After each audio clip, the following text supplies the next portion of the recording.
Hola, muy buenas tardes, bienvenidos una semana más a Legio Novena, bienvenidos al programa de historia de Radio Paradigma.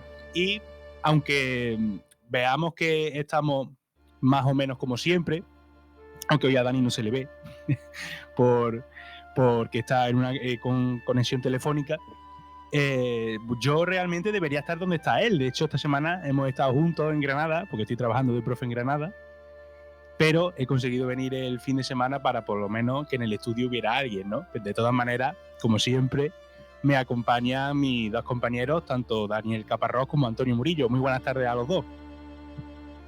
Buenas tardes, que hay fallos de internet por aquí y tengo que conectarme por teléfono, ya está. Bueno, aquí no llega el progreso allí a la Sierra Nevada. Nada, yo sigo aquí donde siempre. Aunque me veáis con el gorro y eso no es porque aquí haga mucho frío. Es que no era capaz de peinarme decentemente. He dicho, mira, me pongo un gorro. La belleza de Antonio sí podemos contemplarla. Sí, bueno.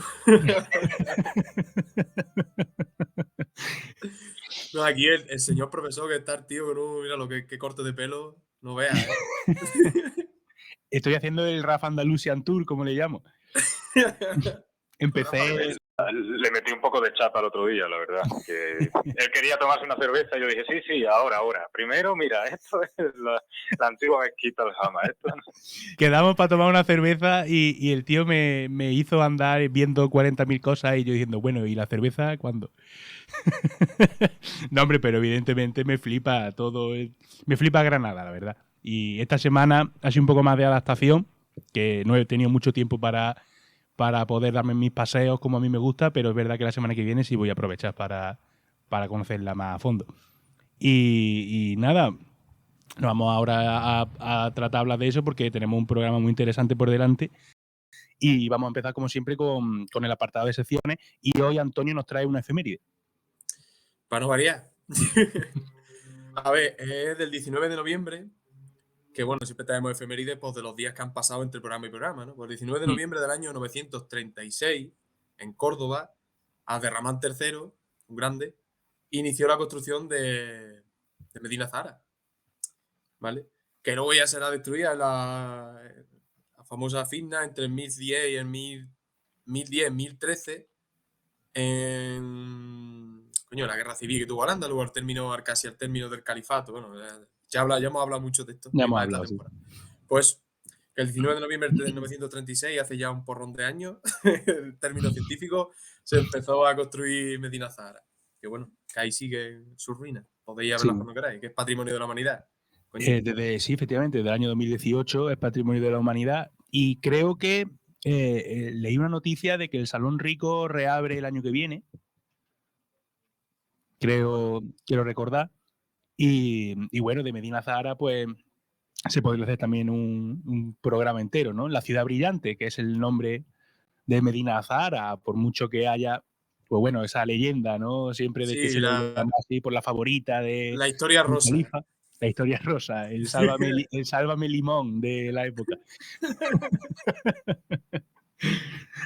Bueno, yo por mi parte traigo una noticia muy reciente que ha salido esta semana, que es ni más ni menos que el descubrimiento, el hallazgo de una fuente en el yacimiento arqueológico de Melaria, en el término municipal de Fuenteovejuna. Y no traigo esta noticia, que también, pero no solamente porque sea mi pueblo, Fuenteovejuna, sino porque además es una noticia a nivel arqueológico de primer orden. Se trata de una de las mejores fuentes conservadas en toda España, porque se trata de una fuente en un estado de conservación excelente, de 1,40 metros de altura, y que, bueno, estas excavaciones que están siendo llevadas a cabo por la Universidad de Córdoba y por el Ayuntamiento de Fuenteovejuna, dirigidas por el profesor de la Universidad de Córdoba, por Antonio Monterroso Checa. Y aparte de este gran hallazgo de la fuente, también se ha visto el camino de la vía de Córdoba a Emérita Augusta, Mérida, que pasaba por este enclave, por Melaria, que era una ciudad muy importante de esa zona. Y bueno, también se ha visto que la piedra utilizada para la realización de la fuente no es de Melaria, sino que procede de los alrededores de Córdoba. Por lo tanto, el propio Monterroso llega a pensar que ese traslado de las piedras con las que se realizó esta fuente, pues fueron patrocinadas por un alto personaje de la sociedad melariense, que es el gentilicio actual de los habitantes de Fuenteovejuna, ¿no? De hecho, Fuenteovejuna, que en su escudo tiene una abeja, el nombre original es Fuente Abejuna, pero por avatares de la historia, pues esa A terminó convirtiéndose en O, y el pueblo actualmente se llama Fuenteovejuna, pero viene de ahí, viene de Melaria, y sin duda se trata de uno de los yacimientos arqueológicos más interesantes de toda la provincia de Córdoba y por supuesto de Andalucía. No sé si Dani, como arqueólogo, tienes algo que comentar con respecto a este yacimiento. No, sí, que ha sido un descubrimiento de una magnitud muy importante, y el estado de conservación es muy bueno. De hecho, casualmente justo ahora mismo, me acaba de mandar una foto una amiga, bueno, Mayra, que la recordaréis, sí, que fue la que nos dio el primer estudio para grabar. Correcto. Pues está allí ahora mismo, y ella de Peñarroya, y me ha mandado fotos y lo estoy viendo, vamos, en directo. Y nada, es que toda la zona del Guadiato tiene una potencia arqueológica importante. También recordemos que participó aquí tanto Araceli como Pablo cuando yo estuve excavando en el Opidum en Sierra Bollera, en Belme. Y todo lo que es el paso del Guadiato, ¿no?, hacia Extremadura, pues es una zona arqueológica aún por descubrir. Sí. Y es una zona importante de tránsito y de paso y de conexión hacia esa vía, ¿no?, que lleva hacia Mérida Augusta y toda esa zona. Sí. Así que ojalá salgan más cosas y la gente también de los pueblos pues tome conciencia de lo que tiene, que eso es lo más importante al fin y al cabo, y ya está. Sí, pondremos una imagen también de la fuente y podéis ver el excelente estado de conservación en el que se ha encontrado.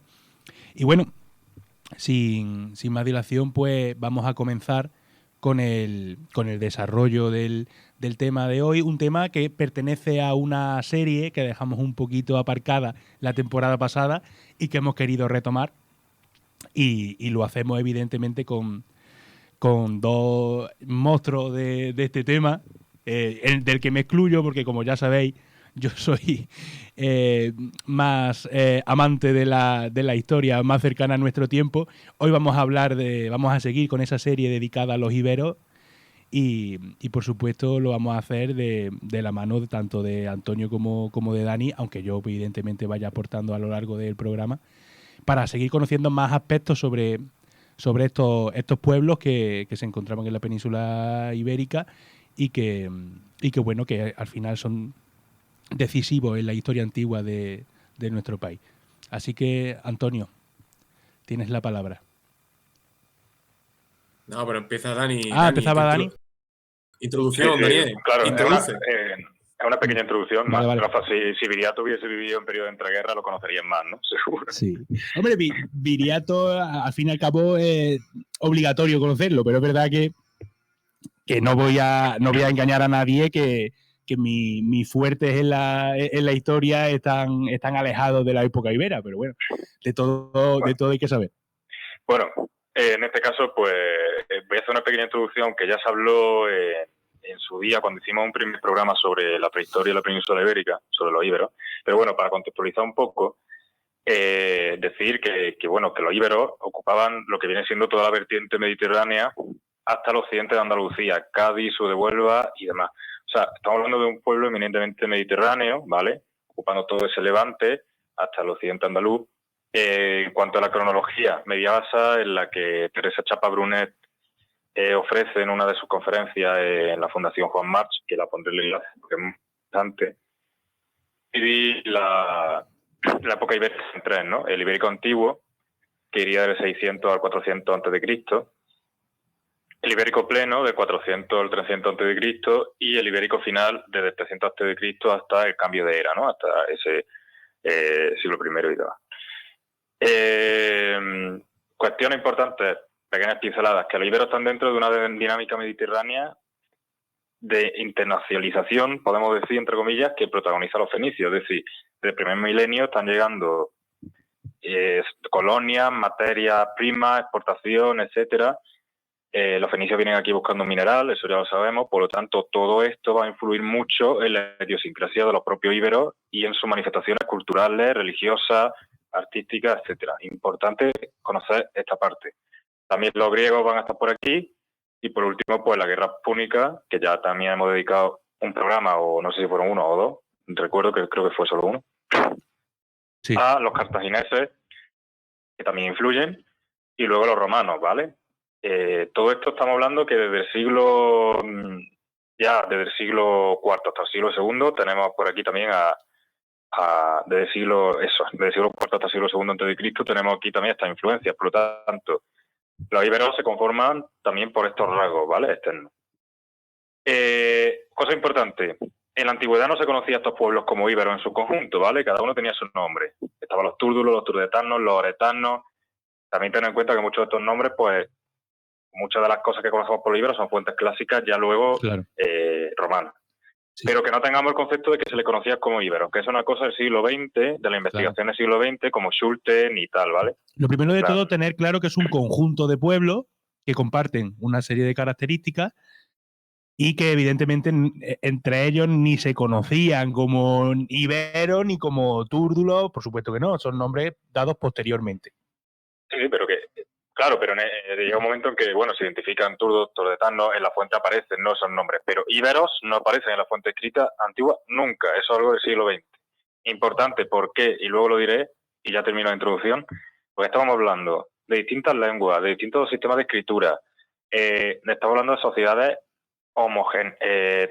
heterogéneas, ¿vale? En el sentido de que no, o sea, sí, vale, exacto. Porque es que no son diversas. Claro, son diversas, aunque tengan rasgos similares, pero estamos hablando de que cambian mucho a lo largo de la geografía peninsular, ¿vale? Que lo tengamos muy en cuenta. Y ya está, poco más. Bueno, en el tema de la lengua, que eso no es cuestión de entrar ahora, pero que la lengua, sabemos el sonido, pero no el significado, es decir, no se ha traducido. Y esto se lo debemos a Manuel Gómez Moreno, que es granaíno, además, que fue el que investigó pues la lengua íbera, comparándola con el latín y el griego, consiguió pues saber cómo sonaba, ¿no? Pero no se ha podido traducir. Estamos hablando además de un semisilabario fenicio, por lo tanto ahí también está esa influencia. Bueno, en definitiva, estos son los íberos, pero ahora vamos a hablar sobre su sociedad y su religión. Simplemente tener estas cosas en cuenta, por dónde se extienden, cronología, y que son varios pueblos distintos entre sí, ¿vale? Pues bueno, lo que vamos a tratar del programa este, sobre todo, es lo que ha dicho Dani, sociedad y religión. Ahora vamos a hablar un poquito de la sociedad, ¿vale? No sé qué le pasa a Rafa. Rafa, ¿qué te pasa? No, que estaba hablándole a Javi, nuestro técnico, que yo no veía la pantalla. Entonces simplemente que Eso. pudiera ver. Ahí en plan. Maestro, da cuenta. Jefe, Me ha hecho muchas gracias. jefe, otra ronda. Jefe. La multa. Paga el Otra niño. rondita. Me ha hecho muchas gracias, lo siento. O sea, me tenía que haber callado, pero es que me ha hecho muchas gracias. A ver, vamos a hablar un poquito ahora de la. ¿El qué, Dani? ¿Qué ha dicho Dani? Bueno, No, ya está, que estaba haciendo chistes de cuñado, de paga a la niña, de la dolorosa. Mi cerveza tiene un agujero. esa es buenísima. Bueno, Eso lo uso, lo inventaron los iberos, eso, ¿te imaginas? Yo la uso y se mete conmigo mi amigo. O sea, bueno, dale, Antonio. Vamos a hablar un poquito de la sociedad de los iberos, vamos a darnos tontería ya. A ver,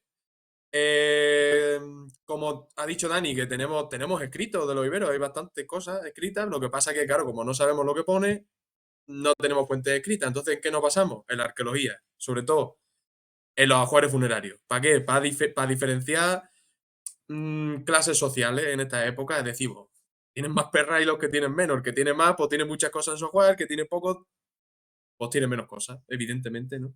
Entonces, ¿qué se entiende con esto a través del estudio de los ajuares, de las tumbas funerarias de las distintas sociedades iberas? Pues que es una sociedad estructurada.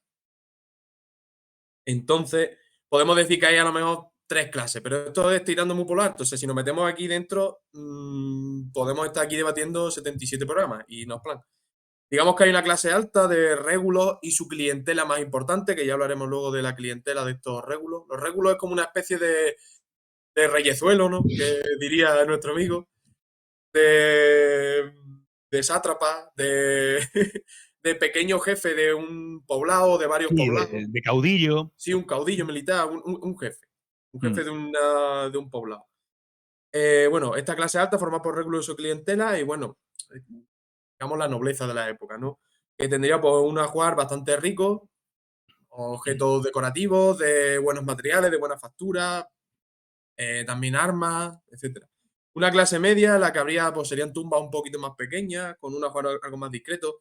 Y aquí se diferenciaría los que tienen falcata, que esto también es un elemento muy diferenciador en los ajuares y demás, para diferenciar quién era guerrero, que estaba un poquito mejor considerado socialmente que del que no lo era y que por lo tanto no tenía falcata en la tumba, que serían pues comerciantes o artesanos y esto, y luego la clase más baja, pues la gran mayoría que serían campesinos y demás, o bueno, más que campesinos, bueno, sí, también, porque aquí la agricultura también se desarrolla, pero bueno, eso ya lo hablaremos en la economía. Las tumbas de la clase baja, pues más pequeñitas, a veces incluso sin ajuar, y serían pues eso, trabajadores agrícolas, tanto ganaderos como campesinos. Sin entrar en la cantidad de bronce y demás, que también hacen diferenciaciones sociales entre territorios y demás, también es importante ver la arquitectura doméstica, ¿vale? Para entender la evolución social y la estructura familiar que tiene la población ibera, pasando desde unas primeras generaciones y demás, desde un primer momento en el que hay familias, la familia nuclear está compuesta en torno a 4 o 5 miembros y las casas ocupan una o dos generaciones. Tenemos en cuenta que estas primeras construcciones no son tan duraderas como las que van a venir después en los oppidum que tenemos en la cabeza todo cuando pensamos de los iberos, que los oppidum es la típica ciudad ibera, más construida en piedra y demás. Serían unas casas más en adobe y se sabe que existen por eso, por el pequeño alzado de piedra que suelen tener. Un momento de este momento familiar, pues la economía de subsistencia. Y como que la, la sociedad se estructura en base a unos linajes que se van construyendo por una genealogía más bien mitológica, por decirlo así de alguna manera, no tanto como un prestigio que se va construyendo a lo largo del tiempo, que eso va a venir después. Y cuando pasa el tiempo, Jesús, cuando pasa el tiempo, pues se va a ampliar el espacio doméstico, las familias van a ser más numerosas, y esto es debido a que las élites, cada vez más crecientes, más pujantes, van a contar con grandes excedentes económicos y van a necesitar un incremento familiar, o sea, un incremento de la población para cubrir más funciones sociales. En este momento la sociedad tampoco está separada, o sea, en el mismo Oppidum tenemos las casas de los más pobres y las casas más ricas dentro, o sea, dentro del Oppidum. No es que estuvieran la casa, no están juntas las casas, pero están dentro de la misma ciudad, que antes pues no pasaba. Y bueno, también aquí es importante hablar de los lazos gentilicios, pero bueno, eso ahora lo diré. Voy muy rápido porque si no estoy aquí hasta, hasta que un ibero vuelva del pasado con el Ministerio del Tiempo y nos cuente su historia, ¿sabes? Bueno, importante también que en las casas el espacio en el poblado, el espacio exterior es compartido, no así como dentro, y se vive en comunidad. Pero aún así hay diferencias de recursos y poder que, bueno, que establecen las relaciones de poder entre las familias. Dentro de la familia, de una unidad familiar, hay espacios para los trabajos domésticos que en teoría no tienen en sí una diferenciación sexual. Es decir, que no por ser un trabajo, por ejemplo, la molienda de grano, se iba a dedicar a ellos 100% los hombres de esa familia y si fuera el tejer se iba a dedicar 100% la mujer. Pero que eso no implica que, aunque no exista diferenciación sexual, no implica que sean las mismas labores. La familia está ligada a la comunidad, la familia ibera, a través de un sistema de fidelidad y de clientelaje, que podemos entenderlo extrapolándolo un poco a los sistemas, a las instituciones feudo-vasalláticas que tenemos en la Edad Media. Estas instituciones, ¿cuáles van a ser en el mundo ibero? Son la FIDE y la Devotio Ibérica. Esto lo que hacen es como...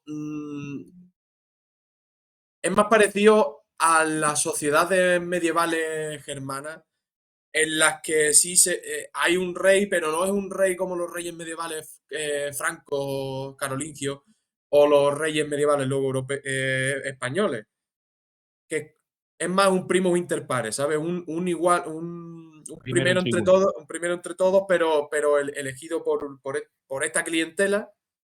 La clientela son, ¿cómo explicarlo? Hay uno que tiene mucho poder y hay mucha gente que va detrás, pues, dorándole la píldora para llevarse también cotas de ese poder y Mm. beneficios.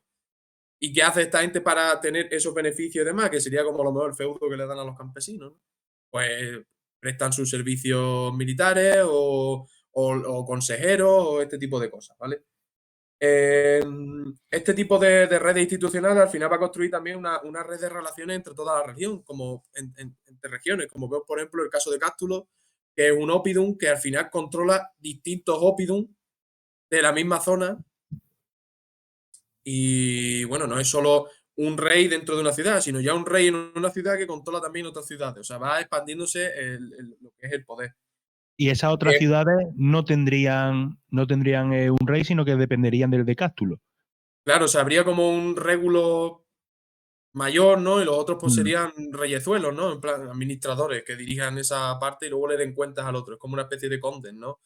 Al Sí. final es una división del poder, aunque se supone que el que tiene más poder. Esto yo lo comparo mucho con la Edad Media porque estoy ahora a tope Sí, estudiando eso, pero pero es más didáctico, claro.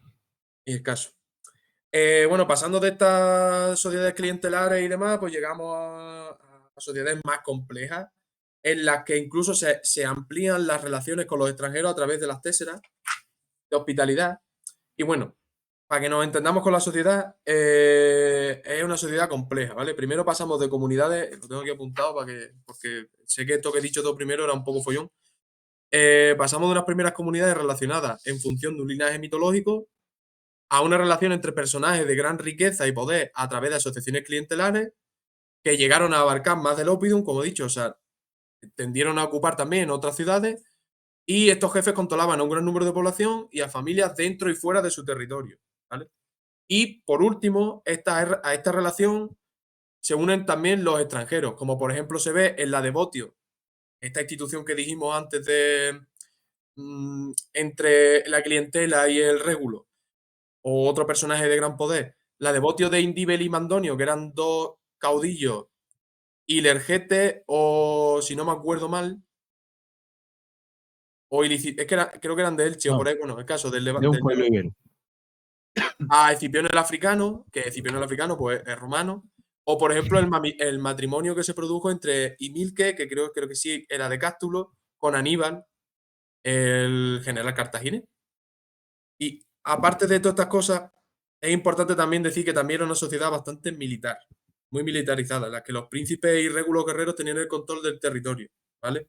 Como acabo de decir. Esto se ve a través sobre todo de conjuntos escultóricos y demás, como el del Pajarillo o el de Porcuna, y ahí se puede ver pues, la panoplia de la guerra de los iberos y además se va viendo conforme pasa el tiempo cómo van cambiando. Entre los siglos VI y V las espadas son cortas y anchas, aunque también hay falcatas. Y la panoplia completa, la panoplia es como el conjunto entero, ¿vale? Una panoplia Mm. es... El kit completo. sí, exacto, es todo. Solo se ve los ajuares de los jefes aristocráticos. Y en estos momentos el caballo pues, era un elemento de más estatus y prestigio, pero ya en el siglo V y IV antes de Cristo ya aparecen otros elementos como la lanza, el soliferrum, que es como una especie de pilum de jabalina, para que nos entendamos, ¿no? Aparecen también flechas, los glandes de plomo para la... Tiene un nombre muy feo, pero para las ondas y todo esto. Y aparecen elementos de armas defensivas, como son las grebas, las corazas, los cascos, que podían ser de cuero o lino, aunque también los había de metal, pero bueno, para eso había que pagarlo y si eras rico, pues sí lo tenía. Y bueno, a partir de esto, pues luego ya sí se produce una generalización y uniformación, joder, con la palabra, entre los aspectos armamentísticos y que se crea cuando ya tenemos estas sociedades en las que los régulos tienen su clientela bien establecida, una clase media de guerreros bien definida, ¿vale? Entonces, como he dicho, la institución de la monarquía, entre muchas comillas, de estos reyezuelos es una cosa que es bastante inestable porque depende al final de su habilidad personal, de su habilidad política, militar, económica y demás.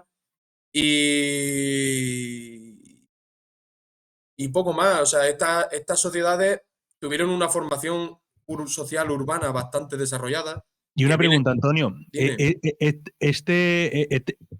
Este nivel de eso, de llegar a ser régulo, de llegar a ser rey, eh, ¿era transmitible a nivel familiar, hereditario. hereditario? ¿O tenía que conseguir una serie de méritos militares para llegar a alcanzar y económicos para llegar a alcanzar ese estatus? Hombre, entiendo que si uno se cría dentro de ese estatus económico tenía más facilidades que el que no lo Hombre, tuviera, ¿no? evidentemente, supongo que existirían ambos casos, ¿no? Un poco como pasó con los visigodos, vuelta a las comparaciones medievales. En el sentido de, seguro que hubo régulos que habían heredado el poder de su padre, porque también tenían condiciones propicias para llevar a cabo el ejercicio del poder. O también hubo casos en los que antes de que subiera al trono ese rey hereditario, pues se lo quitaría a otro que tendría una clientela mayor, o es que no lo sé. Pero sí sería un factor importante. Hombre, evidentemente, pero sobre todo por el hecho de clase. O sea, esa Claro. persona puede criarse con el propio rey, ver cómo es ese trabajo, ¿no? Entre muchas comillas, y luego poder ejercerlo de mejor forma que el hijo del campesino. Eso está Mm, más claro que el agua. La sociedad ibera está muy ligada al tema de los linajes. O mm. sea, ahora lo veremos, ¿no? Pero el linaje es muy importante. Entonces, justificar tu linaje, tu antepasado, venerar tu antepasado mítico, que se ha visto como un héroe, como un tal. Entonces sí que la parte del linaje es algo que prima mucho en la sociedad ibera. Claro. Sí, sí. Otra cosa importante, ya con esto termino y que nos hable Dani un poquito de religión, es el desarrollo de una estructura estatal, que también es muy importante de ver, porque estamos en unos momentos que, bueno, no son el 5000 antes de Cristo, ¿no? Cuando empieza aquí la revolución neolítica, pero quitando las experiencias de antes, sobre todo de los millares y el argal, que son así como, por ejemplo, decir, las sociedades más desarrolladas en el ámbito social, su estructuración social, su cuerpo militar, sus murallas, su estructura estatal, los iberos también la desarrollaron. Y, y poco más, que Dani nos habla un poquito de religión y que si he metido alguna farta o algo, o me he liado un montón o lo que sea, que me perdonéis, porque es que esto es un maldito lío. Al final, una sociedad estratificada, muy militarizada, que Mm. constantemente guerrean entre ellos, eso también hay que tenerlo claro. Aunque, bueno, hay más pacíficos que otros, ¿no? Pero yo qué sé. Y que evoluciona de una sociedad basada en los linajes míticos a una red de clientes entre el reyezuelo y su clientela, y luego ya incluso llegan a- a meter elementos extranjeros dentro de la propia sociedad. No elementos extranjeros culturales, sino sociales. Y Sí. poco más. Sí, son picajosos, ¿no? Entonces Sí, esta los gente. iberos, ¿no? Se Hombre, molestan cuando algo no les gusta, ¿no? Sacan la falcata rápido.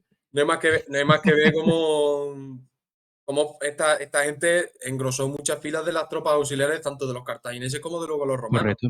Eran muy Era apreciados. Y es la. de los mejores, ¿eh? Mm. Exactamente, que es que eso, o sea, el arquetipo del soldado español aguerrido y con la cara sucia y lleno de harapos viene de lejos. Nace con los iberos, sí, sí, Que es no son verdad, eran muy españoles, no tienen apreciados. nada que ver, ¿no? Bueno, Pero ahí está la raíz. ibéricos. Ahí están los famosos honderos baleares. De O Baleares. Hondero Baleares, efectivamente. Sí. Bueno, tema religión. Es un poco por la línea que ha ido Antonio, ¿eh? De esa sociedad que tiene una estructura social, porque al final todo lo social se tiene que manifestar en lo religioso y viceversa.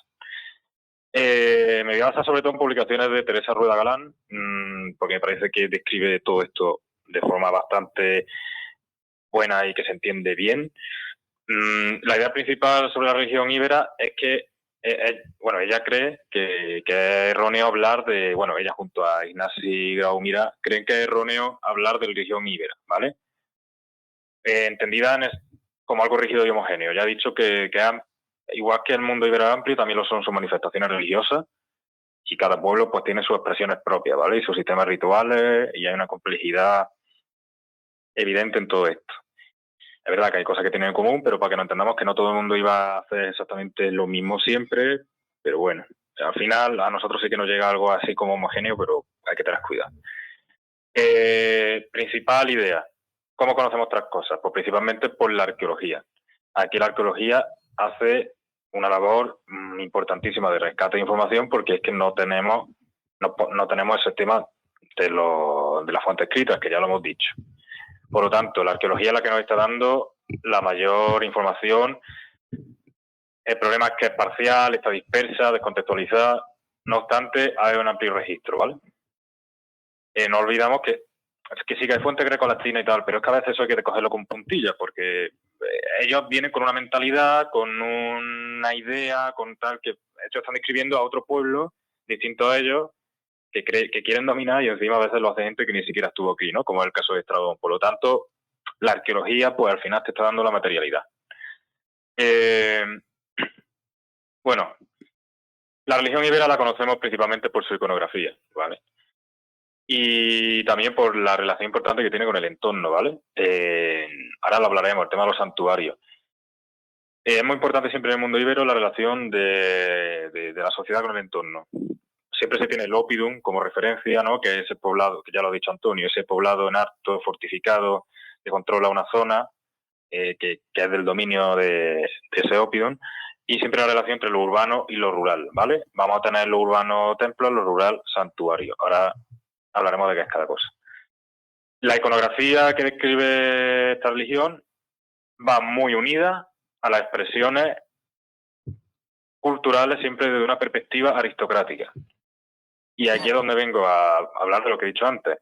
Hay una infraestructura de relaciones materiales del día a día, ¿no? Del mundo, pues bueno, cómo se rige esa sociedad, cómo se reproduce socialmente esa sociedad, y luego una superestructura religiosa, ideológica, política, que sirve a esta misma. Es como un pez que se muerde la cola. Para justificar el orden social hay que crear una cierta religiosidad. Y cierta religiosidad va a estar influida por ese orden social, ¿vale? Y siempre van a ser esas élites aristocráticas las que promuevan todo esto. En cuanto a, bueno, hay una visión sobre cómo es el mundo íbero y tal, ahí no me quiero meter mucho, pero parece que hay como 3 planos definidos, ¿no? Un plano de la tierra, otro plano más marino, otro como una especie de inframundo. Pero bueno, ahí no quiero entrar mucho porque a mí no me queda muy claro y no quiero liarla. Pero bueno, que tendrían, igual que los griegos tienen su inframundo y tal, pues ellos también tendrían ese tipo de cosas, ¿vale? El tema dioses. No sabemos muy bien si existe un panteón íbero, tal y como conocemos nosotros lo que es un panteón, como el caso de los griegos, ¿no? No existen menciones de autores clásicos a dioses, ¿vale?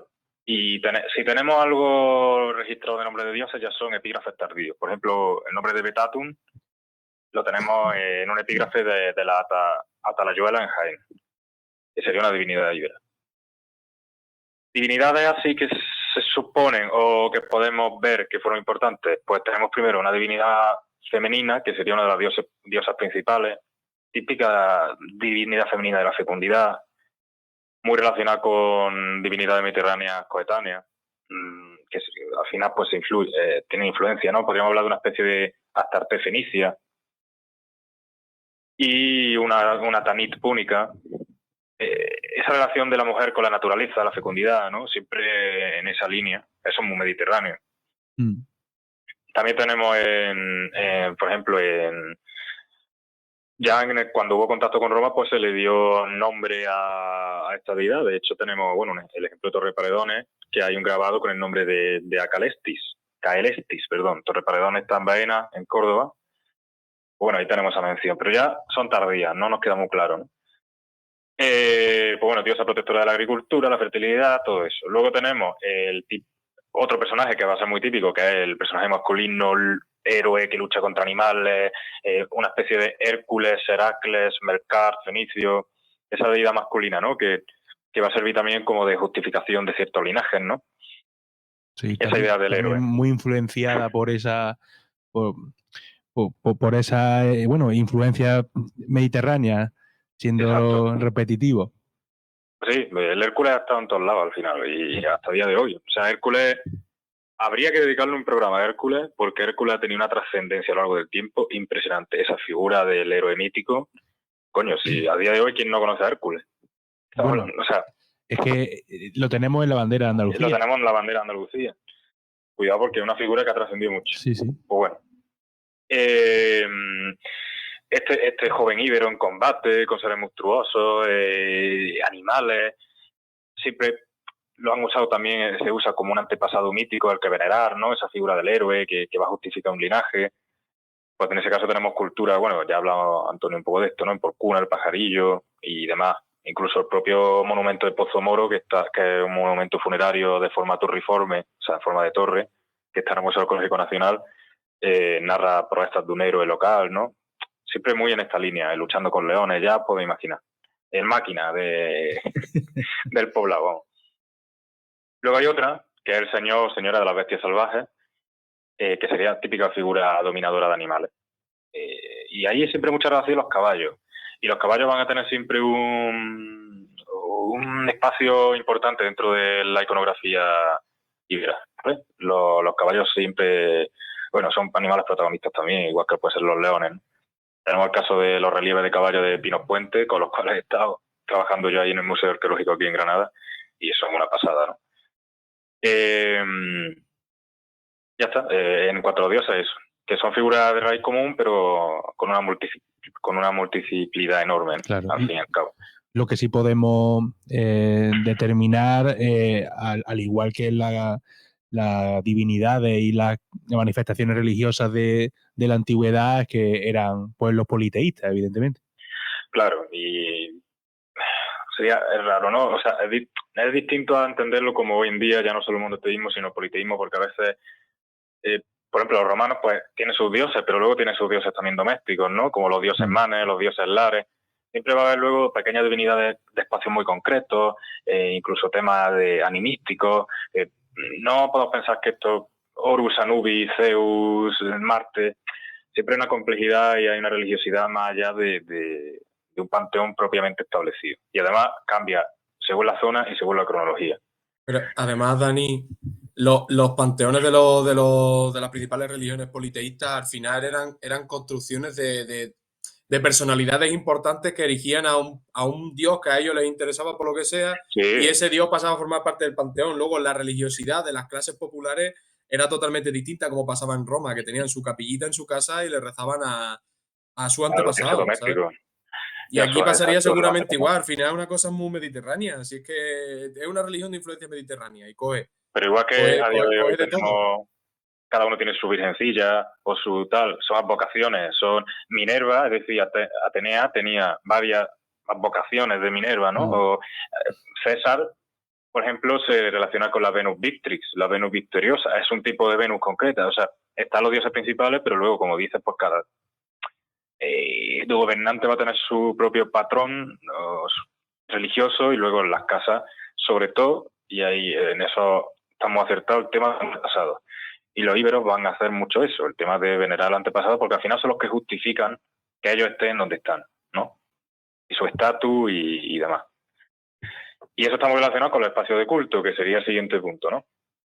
Como he dicho, tenemos espacios de culto urbanos, que va a estar relacionados con la ordenación estructural del asentamiento, y rurales, relacionados con la organización ya territorial a gran escala.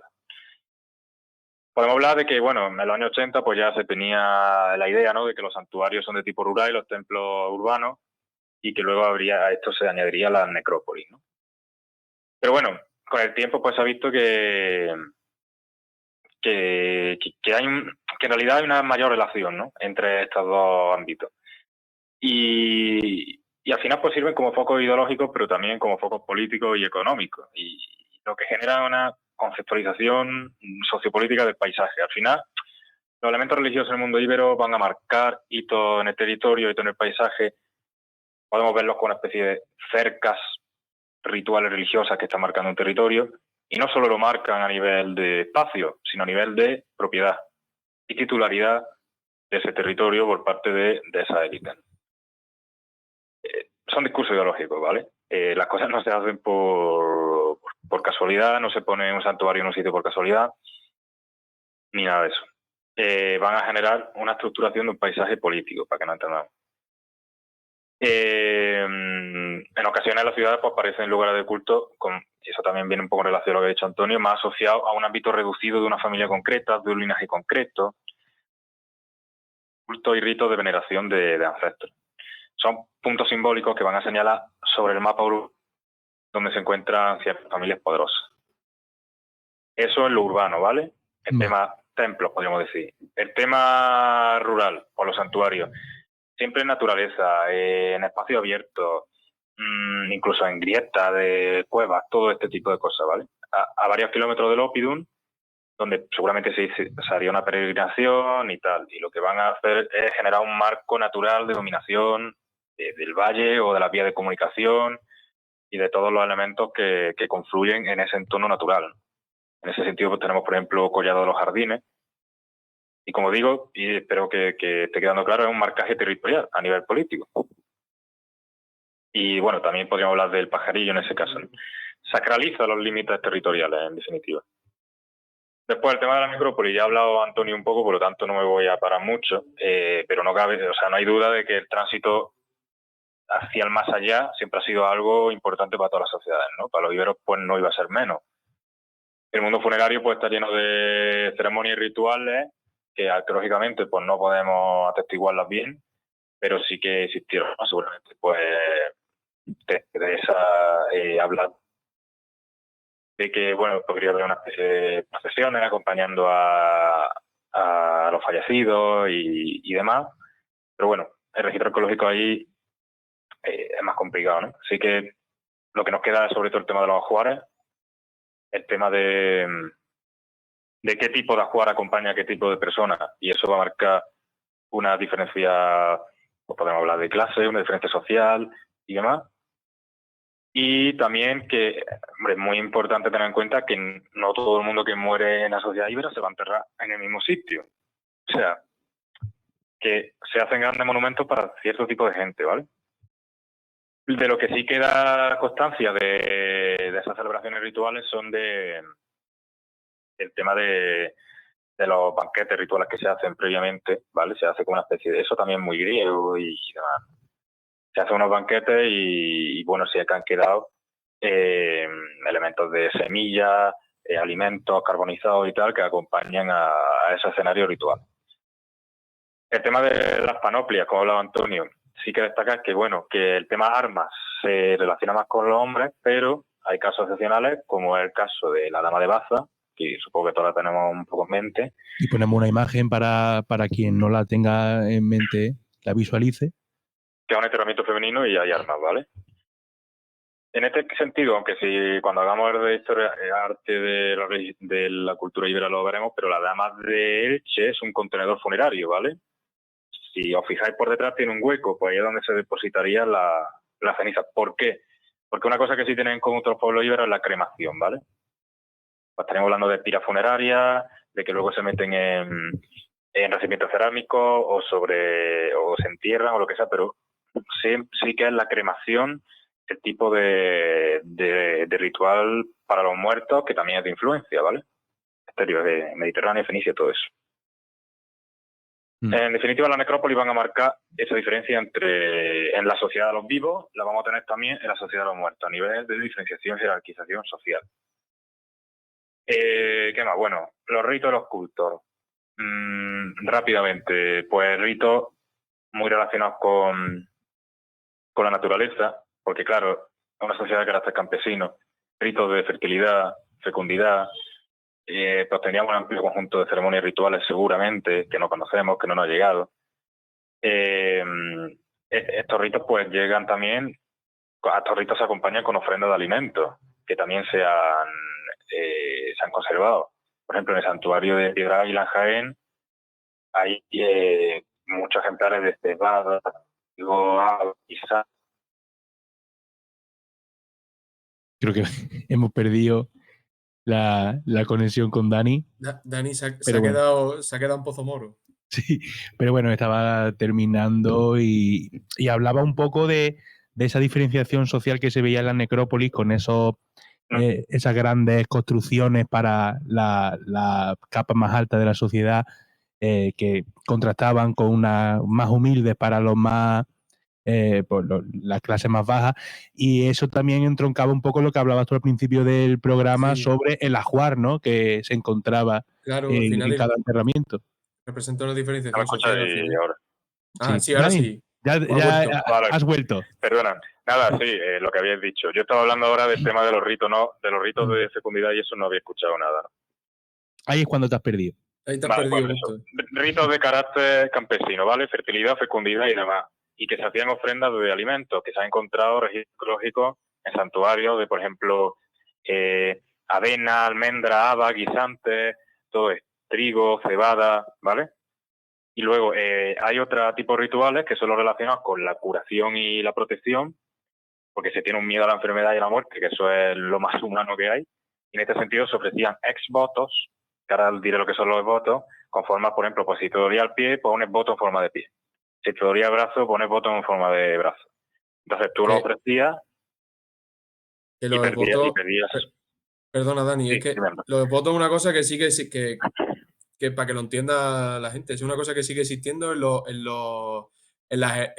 ermitas de pueblos, por ejemplo, en una ermita de mi pueblo, hay como, en plan, como lo mismo que los votos, pero hechos de cera, en plan manos, piernas y eso de personas que pues, o iban a la guerra o cualquier cosa, y se ofrecía eso a la Virgen para que cuidase de cierta persona, que supongo que es una cosa así, ¿no, Dani?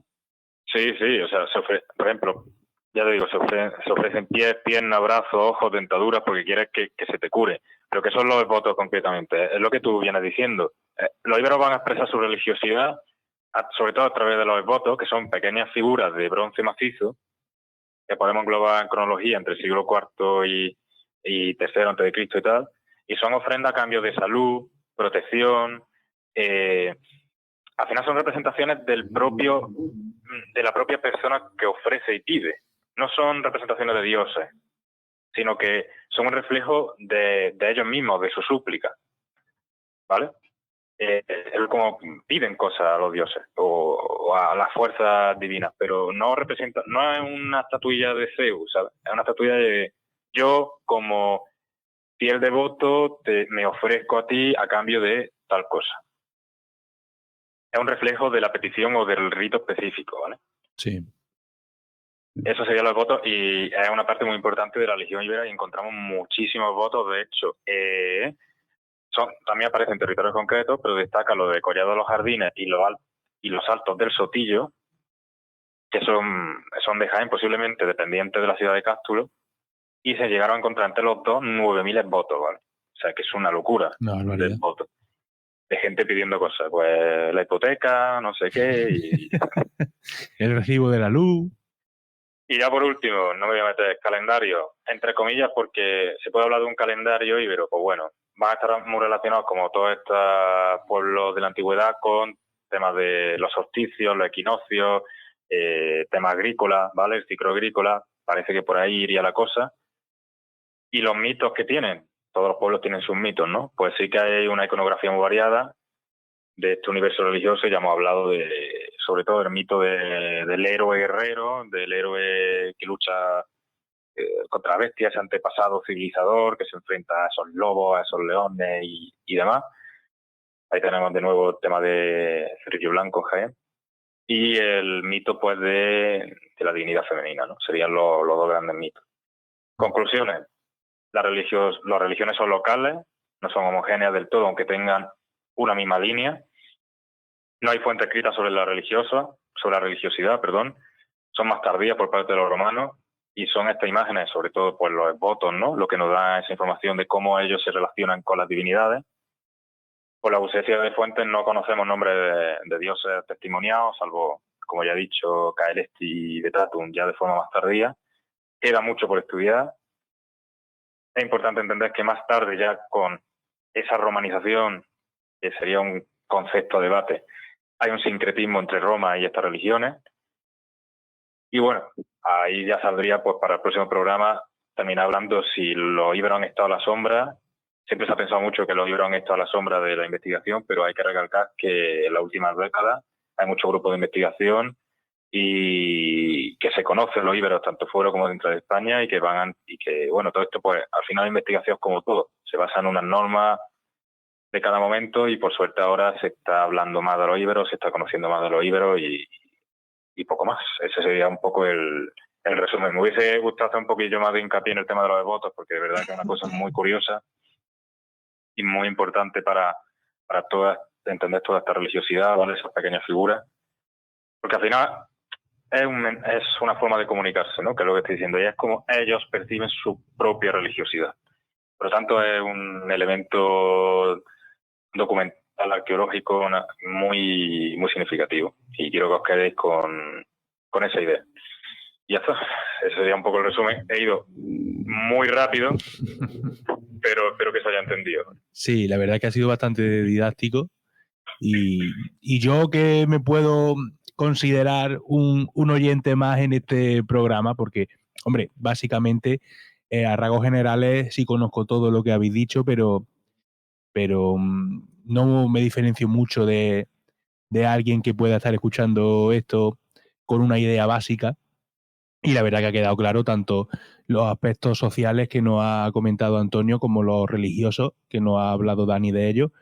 La verdad que nos acerca a conocer un poquito más sobre estos pueblos iberos que, como dice Dani, pues afortunadamente en los últimos años se les está prestando más atención, ¿no? Y nos congratulamos de ello. No sé si Antonio tiene algo más que aportar antes de acabar el programa.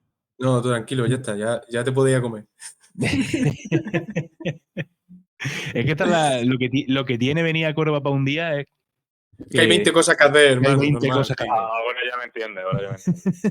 Es normal. No, está todo dicho ya, tío, no te preocupes. Así que nada, espero que os haya gustado el programa y seguiremos. No sé qué aspectos nos quedan todavía. Pues nos quedan bastante porque la serie no es ibero, la serie es prerromano. Y empezamos con un capítulo así en plan tranquilamente y hemos hecho ahora mismo eso de idea de religión ibera, nos queda economía, nos queda arte y luego nos quedan celtiberos y nos quedan celtas. Ahí hablaremos de Iago Aspas. Sí, claro, Iago Aspas, Brais Méndez, bueno, ya no, pero antes sí, esta gente. Y si un día tenemos muchas narices, pues haremos un tartésico. Sí, que ya hicimos un programa en la primera temporada. Hicimos o unos balcones o algo por ahí, ¿no? Que salió muy chulo. La mano esta de plomo, ¿la habéis visto? No la he visto. Salió hace un par de semanas una mano de plomo que está todo el mundo diciendo que es el euskera, el proto-euskera. Mira, es una lengua. Es una lengua.